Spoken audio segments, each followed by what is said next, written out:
Dean Baquet, executive editor of The New York Times, oversees the paper's morning meeting. In a scene from Showtime's The Fourth Estate, Showtime, President Trump's election set off a mad scramble among high-profile journalists, book authors and filmmakers who compete to tell the story of American history and experience.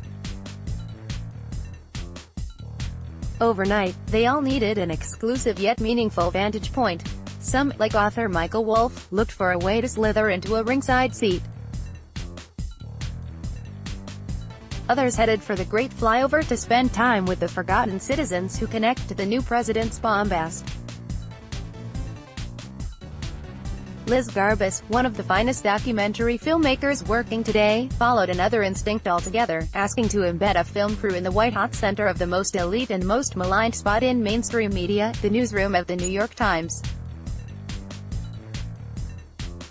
The company's executives agreed to give Garbus broad access, but mostly steered her away from their 8th Avenue headquarters in Manhattan, and instead pointed her to the real action, in the paper's impressively staffed Washington bureau at DC's Farragut Square.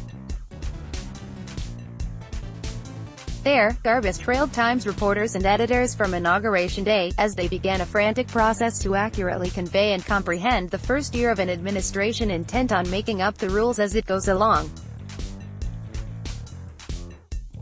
The result, premiering Sunday on Showtime, is an engrossing 4-part documentary called The Fourth Estate.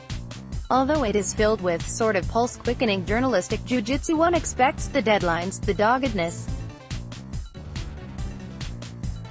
the scoops, the backlash. It is also refreshingly human in scope, stopping more than once to observe the emotional toll on these journalists who are working themselves to the bone.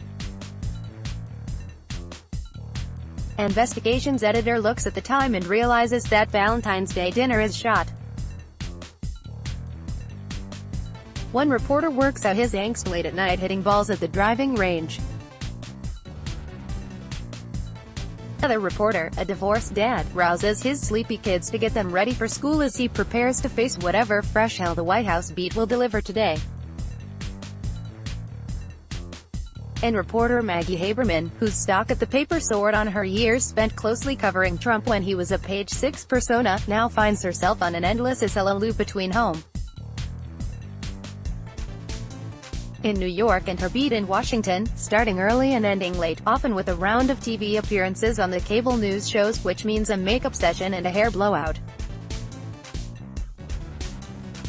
Her son calls relentlessly until she picks up. "It's your mama," she answers, listening for a moment, then offering him what might also be good advice for half the country: "You can't die in your nightmares." "I promise. I will stop here to personally say that Trump fatigue got to be more of a concern in our industry, from top management all the way down to the voracious readers eagerly clicking on the freshest findings of the 24/7 news cycle." The national desk staffers I see riding the elevators at the Washington Post wear the same looks of dogged dedication as the reporters featured in The Fourth Estate.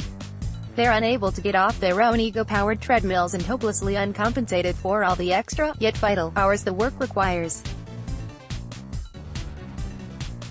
It's a wonder that we aren't seeing more reporters and editors leave the newsroom via the paramedic stretcher. This story, this president, is everything. New York Times Washington Bureau Chief Elizabeth Bumler in The Fourth Estate. T.J.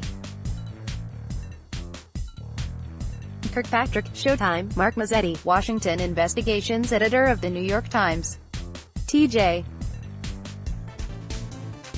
Kirkpatrick, Showtime. Garbus's subjects, many of whom are Post alum, do their best to brush away the intense stress, rationalizing the pursuit over all else.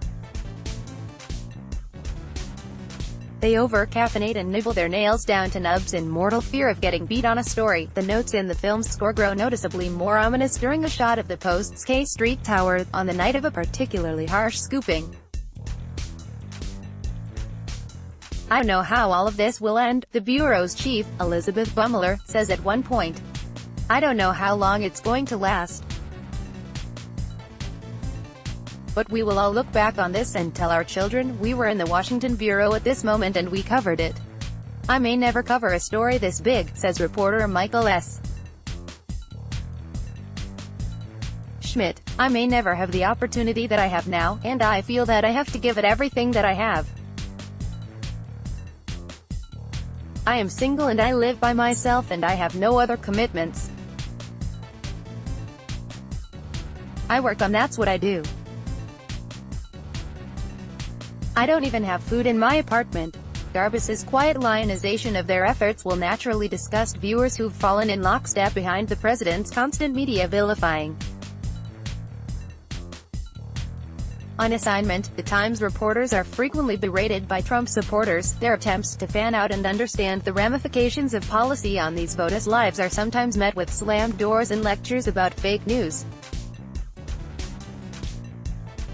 The demands on the reporters' ability to focus are near constant, from nailing down the stories in motion to honoring the ingratiating requests for sound bites from Michael Barbaro, host of the Times' instantly successful daily podcast. It can be frustrating to watch Barbaro needle them to talk a little bit about the thing they're busy writing about. Watching the film, a viewer begins to wonder how much easier the reporters' lives would be, and perhaps how much better their stories would be, if they weren't always engaged in these acts of multimedia branding. Twitter looms large and keeps things at a boil. Garbus uses the app's signature bird whistle to demonstrate how quickly news, and the waves of reaction to it, holds the reporters in constant sway, tempting some of them to get caught up in their own outrage. New York executive editor Dean Baquet extols both the modern metabolism of news gathering and the paper's mission of independent inquiry, while searching for new ways to pay for it. We watch as the company frees up some capital by reducing the square footage it occupies in its skyscraper, and Baquet begins thinning the newsroom's editing ranks to hire more reporters, angering the paper's employee union by offering retirement packages to longtime copy editors who guarded the paper's tone and accuracy. We've already seen plenty of documentaries about the pains and penny pinching that come with shifting a print medium to a nimble digital enterprise. The minutes spent explaining the Times' financial health tend to drag.